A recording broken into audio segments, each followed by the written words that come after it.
Bimbo was terrified. A coffin? Why? She asked. Bimbo had always dreamed of living a life of luxury. She came from a very poor background and watched as other girls around her dated rich men who showered them with gifts, expensive clothes, and lavish trips. She wanted that too, but things were not easy for her. She didn't have the connections or the charm that some of the other girls seemed to have, and most men didn't pay her much attention. One day, Bimbo got a job as a personal assistant to a wealthy businessman named Mr. Adamu. He was a well-known figure in the city, and everyone admired his success. Bimbo saw this as her chance. She was determined to get Mr. Adamu to fall in love with her no matter what it took. Bimbo had heard stories about using juju, traditional charms or magic spells to get things you want in life, including love.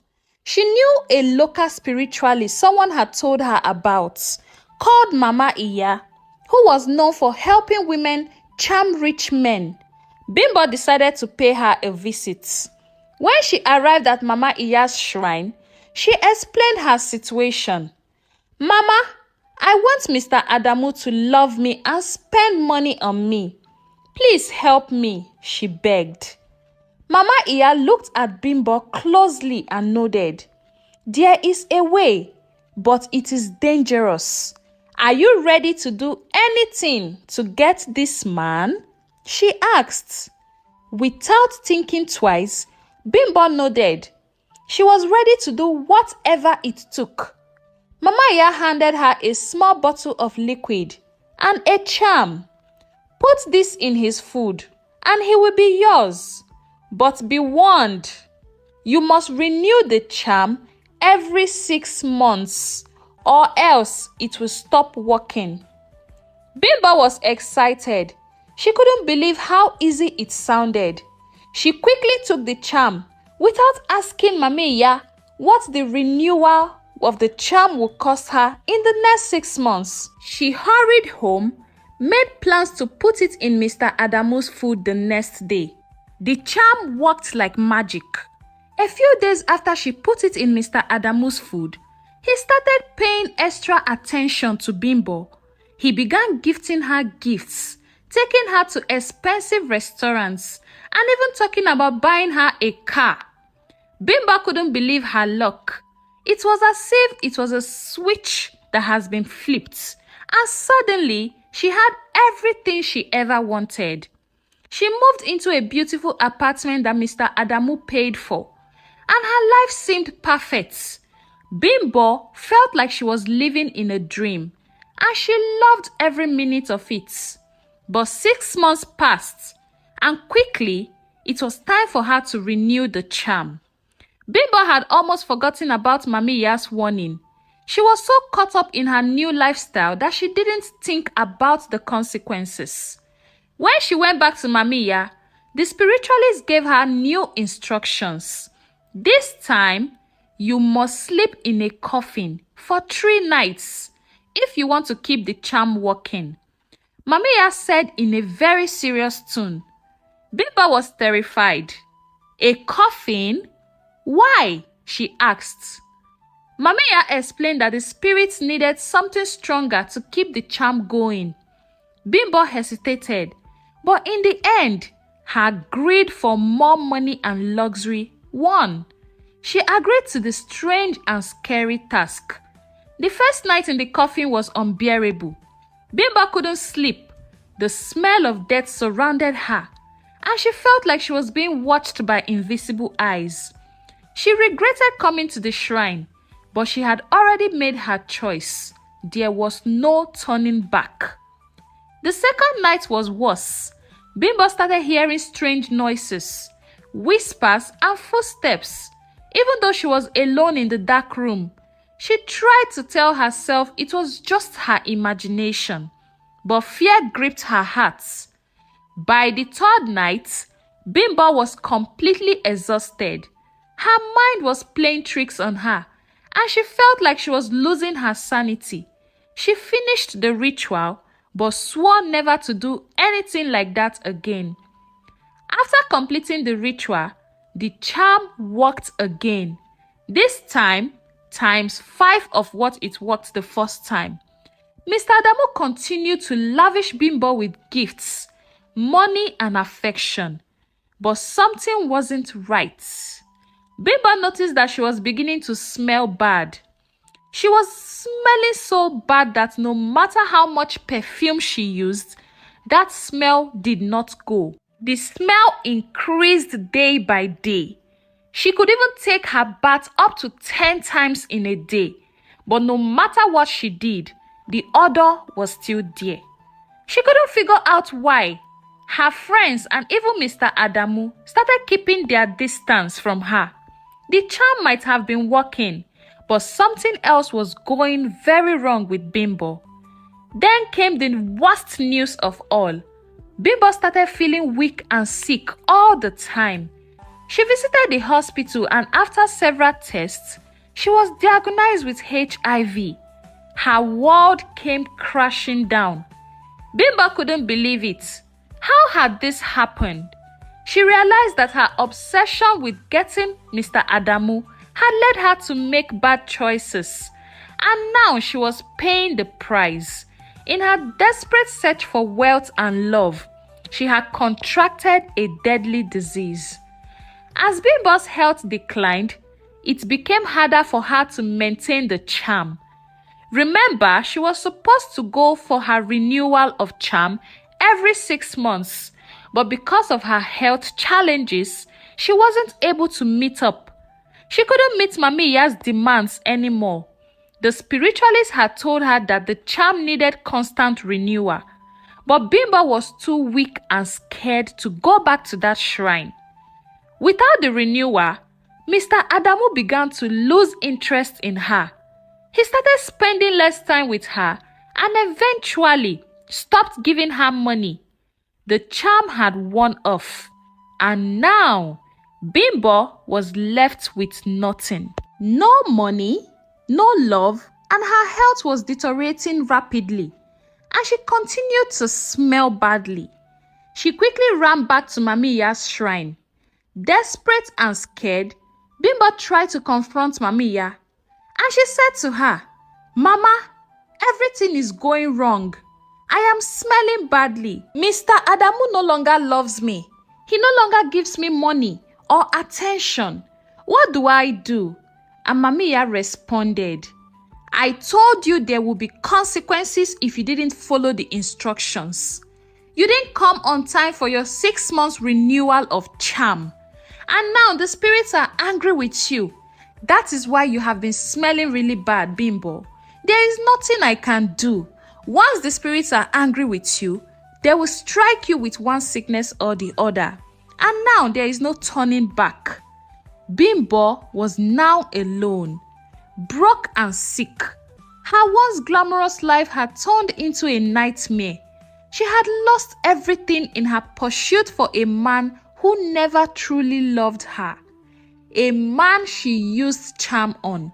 And to make matters worse, she had contracted HIV from Mr. Adamu. Bimbo knew she had to do something to save her life, but it seemed too late. One day, while lying in bed feeling hopeless, she remembered an old friend, Ada, who had always tried to warn her about using charms. Ada was a strong Christian and had always told Bimbo that there was a way better to find love and happiness. With nowhere else to turn, Bimbo reached out to Ada.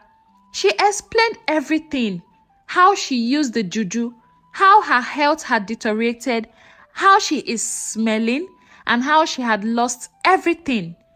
Ada was shocked but didn't judge her. Instead, she offered to help her. Ada took Bimbo to her pastor, who prayed for her and gave her advice on how to start a new life. They encouraged her to seek medical treatment for her HIV and assured her that she could still live a fulfilling life if she took care of her health. Bimbo was hesitant at first, But she realized she had no other choice.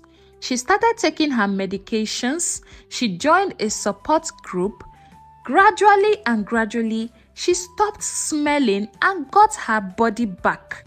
And she began to turn her life around. Slowly.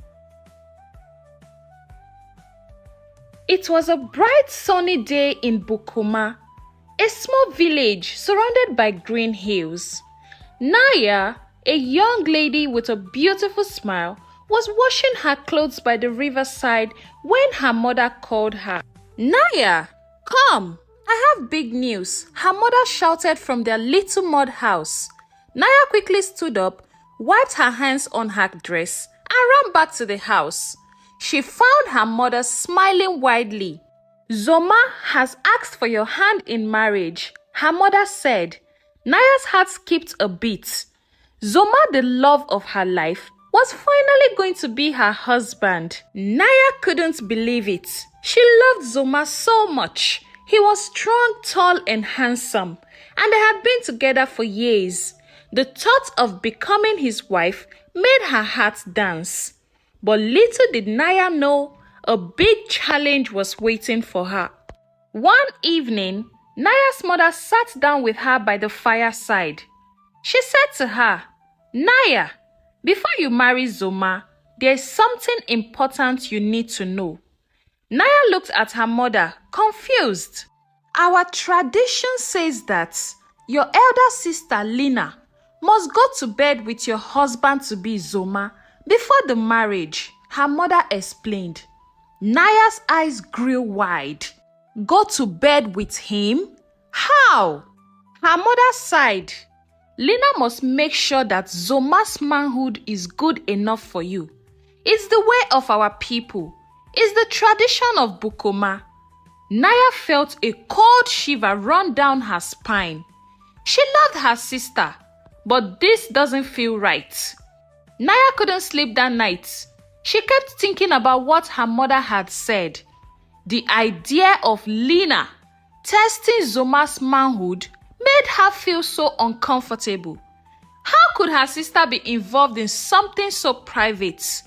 How could Bukoma bring up such a tradition? A tradition that says my sister must sleep with my husband-to-be before getting married to me. The next morning, she decided to talk to Lina, her sister. Maybe she could convince her not to go through with it. After all, she has heard that if the sister of the bride-to-be refuses to do it, then they can go ahead with the marriage without her having to test the groom's manhood. Naya found Lina by the riverside. She looked nervous. Lina was Naya's elder sister. She was calm and beautiful, with long hair that flowed like the wind. "Lina," Naya began, "Mama told me about the test, that you have to test Zoma's manhood before I get married to him." Lina looked up, her smile growing wider. "Ah, yes, the test," she said almost playfully. Naya swallowed hard. "Do you really want to do it?" Lina chuckled softly. "Oh, Naya, you don't understand. Zoma is a fine man. I've been admiring him for a long time." Naya felt a lump in her throat. "What do you mean?" Lina leaned closer, her eyes glinting with something Naya couldn't quite place. "I've always liked Zoma. He's strong, handsome, and kind. Maybe after the test, he'll realize he prefers me." Naya's heart dropped. Her own sister was interested in Zoma. This was worse than she had imagined. Naya rushed to Zoma's farm that evening, with tears in her eyes. She found him tending to his crops, his shirt soaked with sweat from the day's work. "Zoma," she said with her voice shaking, "Lina wants to test you, and she's been admiring you. I was expecting her to turn down the manhood test, but she's interested in it." Zoma looked at her, shocked. "What? Why would she say that?" She said maybe after the test, you might prefer her. Naya said. Zoma pulled Naya close, wiping her tears. Naya, I love you. Only you. I would never choose Lena over you. But deep down, Naya still worried. Lena was beautiful, confident and smart. What if Zoma started to have feelings for her? Days passed and the day of the test grew closer. Naya tried to distract herself with wedding preparations, but the thought of Lena being alone with Zoma kept her mind hanging. She said to herself, how can my sister test my husband's to-be's manhood before me?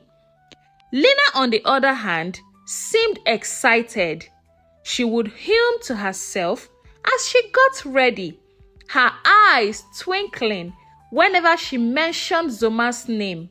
Naya knew her sister was serious about this. As the day of the testing arrived, Naya couldn't stand by and do nothing.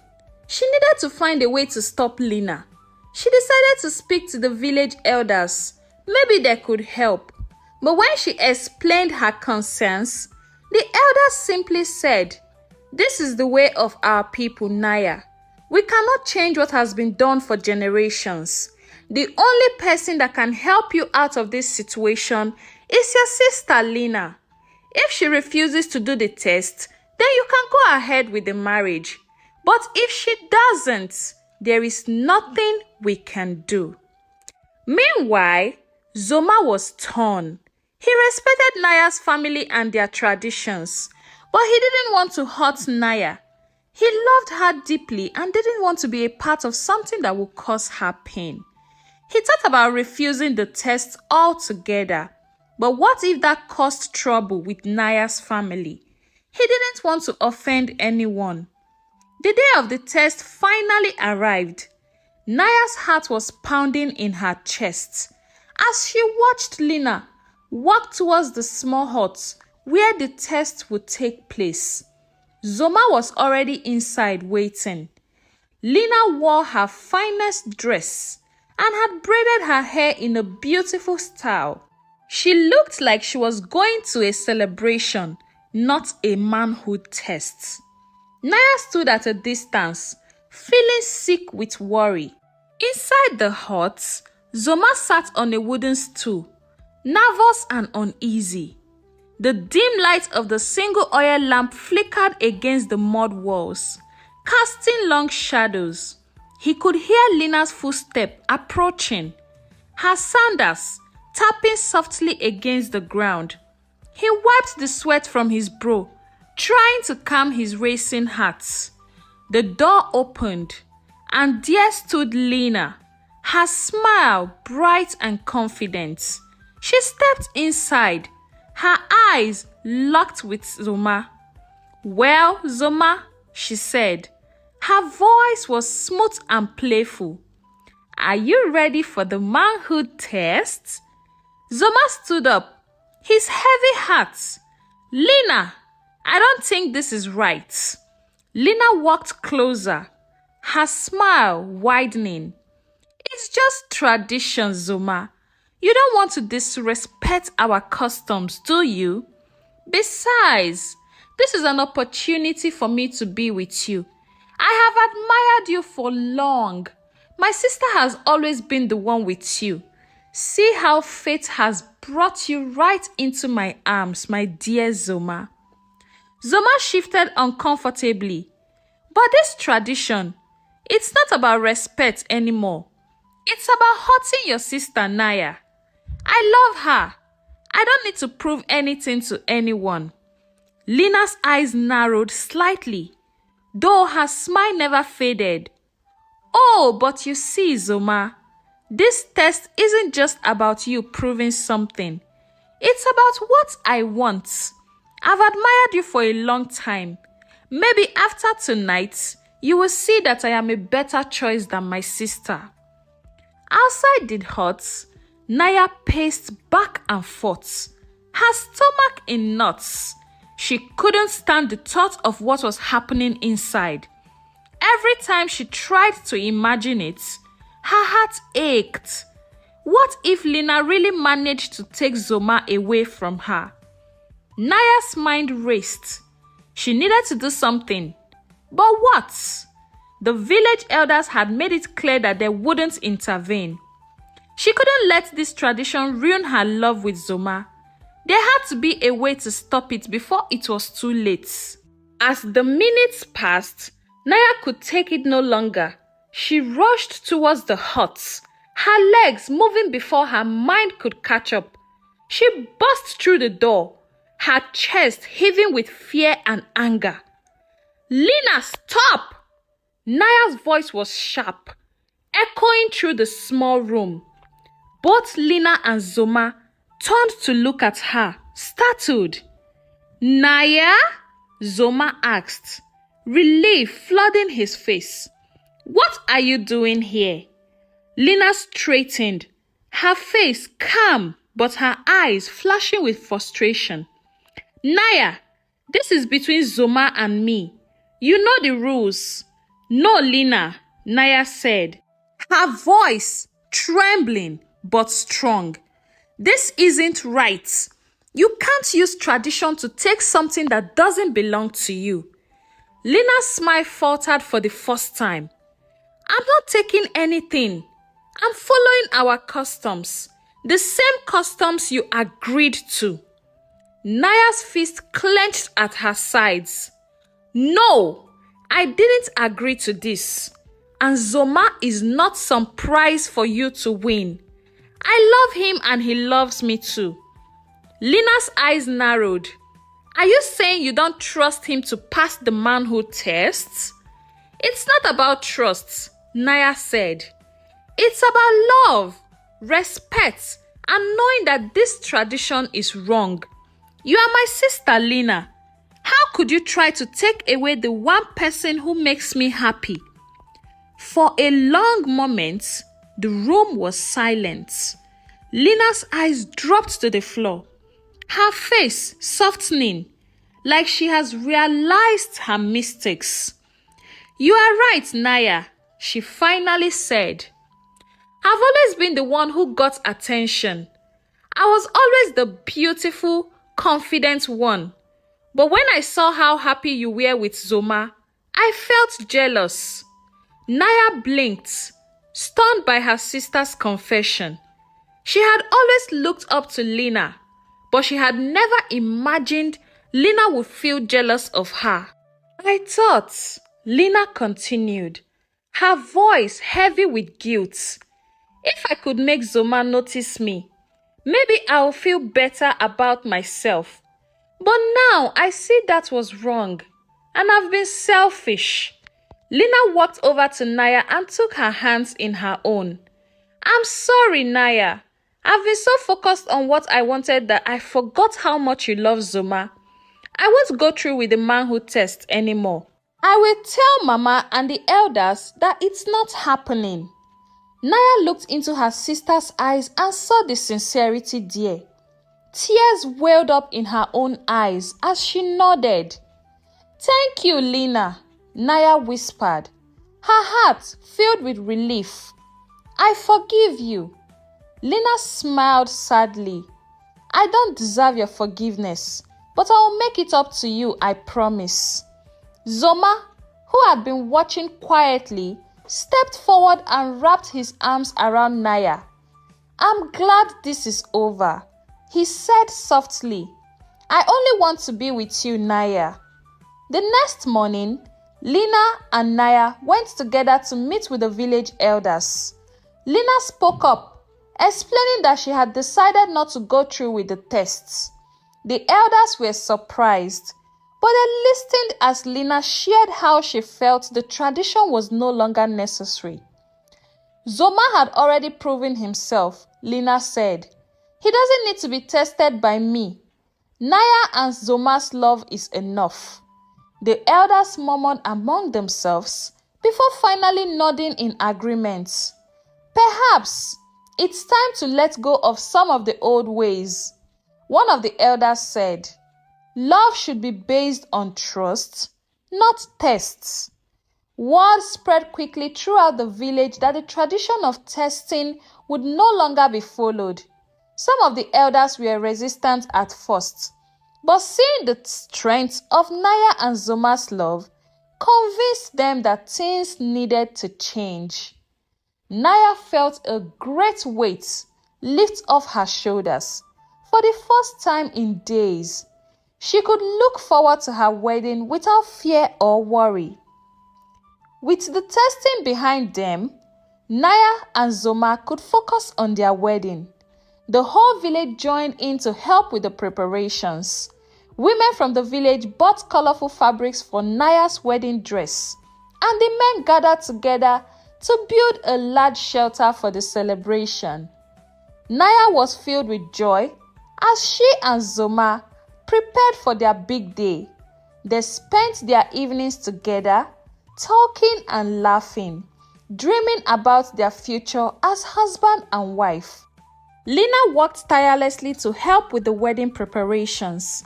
She wanted to make up for the hurt she had caused her sister. She decorated the venue with flowers and made sure the food was ready, and even helped Naya choose her jewelry. "I want this day to be perfect for you," Lina told Naya as they worked together on the final touches for the wedding. Naya could see the effort her sister was making and was grateful for her support. Finally, the day of the wedding arrived. The sun shone brightly, and the air was filled with the sound of singing and drumming. Naya looked radiant in her dress, and Zoma's smile never left his face as he stood waiting for her. Everyone was excited. There was a lot of drumming, singing, dancing, eating, and whining. After the wedding, Lina pulled Naya aside. She handed her a small basket filled with colorful beads. "This is for you," Lina said. "A gift to remind you that I will always support you no matter what." Naya smiled and hugged her sister tightly. "Thank you, Lina. I love you." "I love you too," Lina said. As the months passed, Naya and Zoma began to build their life together. They worked side by side on the farm, planting crops and tending to the animals. They laughed, they argued, they grew closer with every passing day. Their love blossomed like the flowers in their garden, strong and beautiful. Lina visited often, always bringing gifts or helping with whatever needed to be done. She became a pillar of support for Naya and Zoma, proving that her apology was sincere. The sisters grew closer than ever, bonded by their shared experience. One day, Naya found out she was expecting a baby. The news filled their small home with joy. Zoma was happy, and Lina promised to be the best aunt ever. They celebrated with the whole village, knowing that this new life would bring even more happiness into their world. As Naya looked around at her family, she realized how far they had all come. The old tradition that had once threatened to tear them apart had now been replaced with love, trust, and understanding.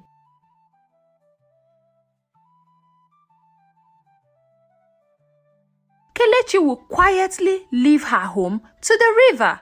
Adogo secretly followed. Kelechi noticed some footsteps behind her. She turned to check, but she didn't see anybody. Kelechi actually hid in the bushes. She stayed there until she was sure that nobody was. Amodo was a village filled with hard-working people. Among the villagers was a girl called Kelechi, who was known for her beauty and grace. She was kind to all, her smile brightening even the darkest days. But there was one thing about Kelechi that no one in the village could understand. She only took her bath at midnight. At the stroke of midnight, when the villagers slept, Kelechi would quietly leave her home and make her way to the river bank. Everyone in the village wondered why Kelechi never takes her bath at the river during the day, just like the other girls. In the village of Amodo, girls often visit the river during the day, fetch water, wash their clothes, play in the river, and even take their baths. The only girl that doesn't do that is Kelechi. And they keep asking themselves, why is Kelechi not always joining us at the river? What is she even avoiding? Kelechi never gets to be seen during the day at the river. They kept on wondering and asking, but nobody knew why Kelechi never visited the river during the day.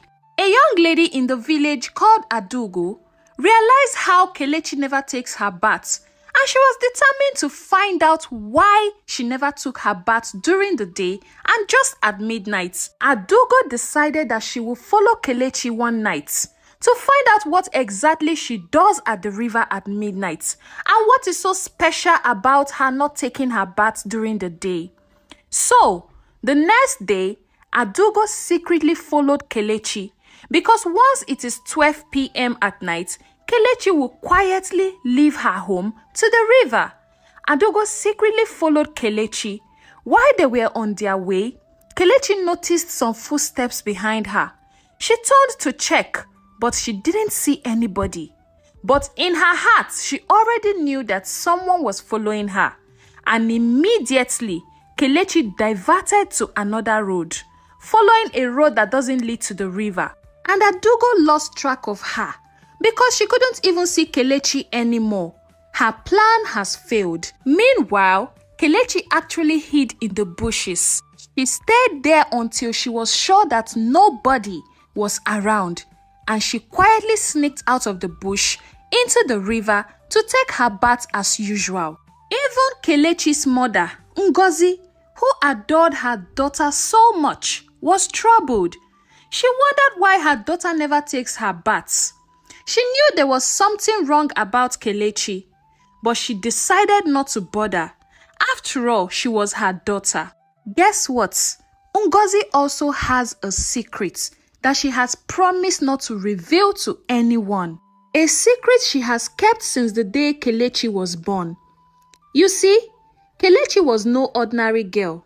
She was a gift from the goddess of the river, given to Ngozi when she had wept by the water, praying for a child to fill her emptiness. The goddess heard her cry and appeared one fateful night, shimmering like the moon on the river's surface. Kelechi will be yours, the goddess had said. Her voice was sharp, but she belongs to the river. She must never be touched by water during the day, or the secret of her true nature will be revealed. She may only return to the river at midnight, when the world sleeps and the spirits of the water are free. Ngozi had agreed, too overwhelmed with joy at the thought of having a daughter to ask too many questions. And so Kelechi grew up, beautiful and beloved, but always keeping her distance from the river during the day. She never complained, never asked why, for deep down, she knew there was something about her that had tied her to the water in a way that no one else could understand. But her younger brother, Okechi, was not so easily fooled. He had always admired his sister, but recently, he noticed the change in her behavior. She seemed distant, lost in her thoughts, and always disappeared at night. Determined to protect her, Okechi decided to follow her one night to find out where she went and what secrets she was hiding. That night, as the village slept, Okechi crept after his sister. He watched as Kelechi moved silently through the dark, her white wrapper glowing in the moonlight. She walked with purpose, her steps leading her directly to the river. Okechi hid behind a tree, peeking out as Kelechi stood by the water's edge. Suddenly, Kelechi began to change. Her legs shimmered, and before Okechi's eyes, they fused together to form a long tail that has shiny scales. Her skin glowed, and her hair seemed to float around as if it were alive. She was no longer the girl Okechi knew, but a mermaid, a creature of the river. Okechi gasped in shock, but Kelechi did not hear him. She slipped into the water, her body moving gracefully as she swam deeper into the river. Okechi watched as she disappeared beneath the surface, and for a moment, he thought he had lost her. But then, from the center of the river, he saw more figures emerging. Other mermaids, their laughter echoing softly in the night air. Kelechi swam among them, her face full of joy as she greeted her companions. They spoke in a language Okechi could not understand, their voices like the song of the river itself. For hours, they swam and danced in the water, their movements synchronized like a beautiful dance. As the clock neared 3 a.m., Kelechi began to leave the water, her tail turning back into legs as she walked onto the shore.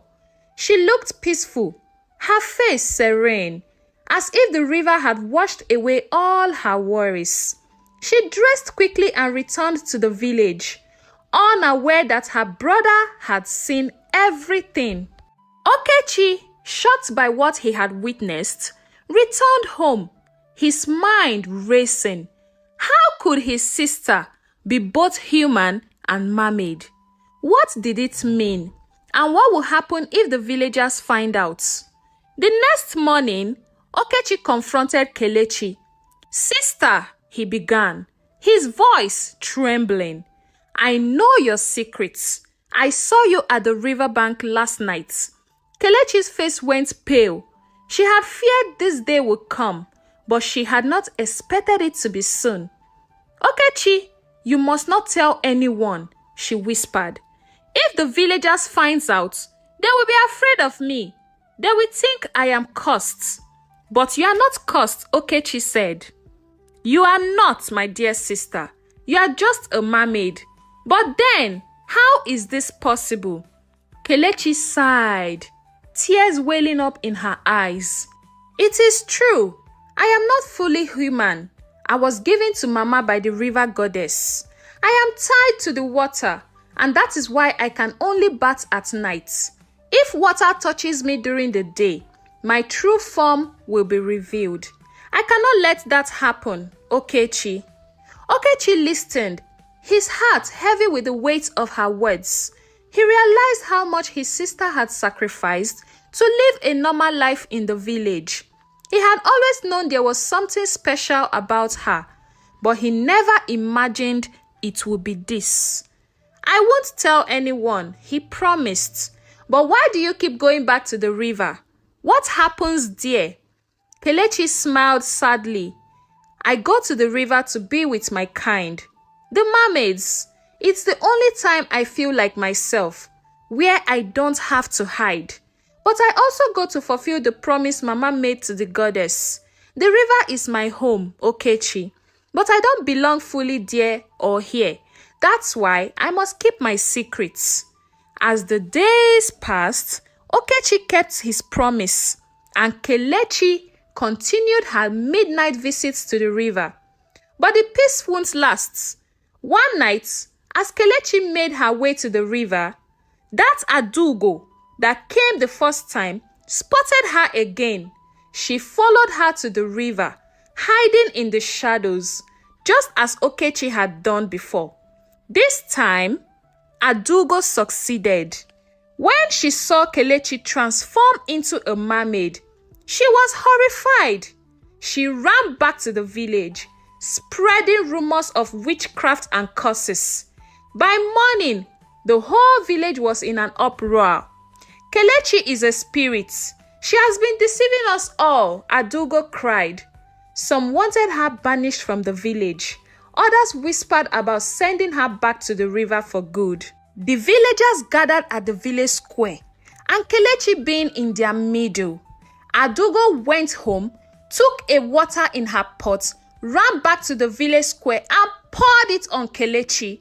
And instantly, Kelechi's legs turned into a mermaid. It became a shimmering tail, shining so glowing and bright.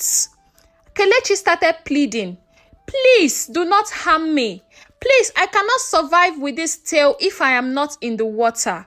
I beg you, I am not a witch. This is just the way I was born." Fearing for her daughter's life, Ngozi begged the village elders to let Kelechi be. "She is not a witch," she said, her voice shaking. "She was a gift from the river goddess, born out of my pain and sorrow. She has done no harm to anyone." Adugo started shouting, "No, she is cursed. Can't you see that she has a fish tail? She is a witch. She doesn't belong here." "I am not a witch," Kelechi said. "I am part of the river. I'm part of this land. I never meant to deceive anyone. The river is my home, but so is this village. All I ask is to be allowed to live in peace. Please, my villagers." The villagers murmured among themselves, unsure of what to believe. But Okechi stepped forward, standing beside his sister. "She is our family," he said. "She has lived among us all these years without causing harm. Let her be." After much debate, the village elders made their decision. Kelechi will be allowed to stay. So, they decided to take Kelechi with her fish tail back to the river, because that is the only way she can survive with the tail and then transform back to human. They lifted Kelechi up, carrying her to the river, and she swam into the river, and within a few minutes, she came out of the river and transformed back with legs. The villagers concluded that since she was of no harm to the village, they would let her be. Adugo watched in shame because she was the one that exposed Kelechi in the first place. Seeing that her plan of getting rid of Kelechi did not work, she decided to plead with her for forgiveness. "I'm sorry, Kelechi. I didn't mean any harm. I was just curious to know why exactly you took your bath in the midnight. Besides, you are the most beautiful maiden in this village, and I was jealous of your look, so I had to find out why you always took your bath in the midnight, only to find out that you are a mermaid. I'm sorry, Kelechi." And Kelechi responded, "It's okay, Adugo. I understand." The village of Amudo respected Kelechi's true nature. They were no longer surprised to see Kelechi visit the river at the midnight because they already know why, and everyone lived in peace and harmony. Dear viewers, we all have secrets and parts of ourselves that we hide from the world. But true acceptance comes from being honest with those we love and finding a balance between who we are and where we belong. Thank you so much for listening to my story. My name is Onyi of Onyi Stories.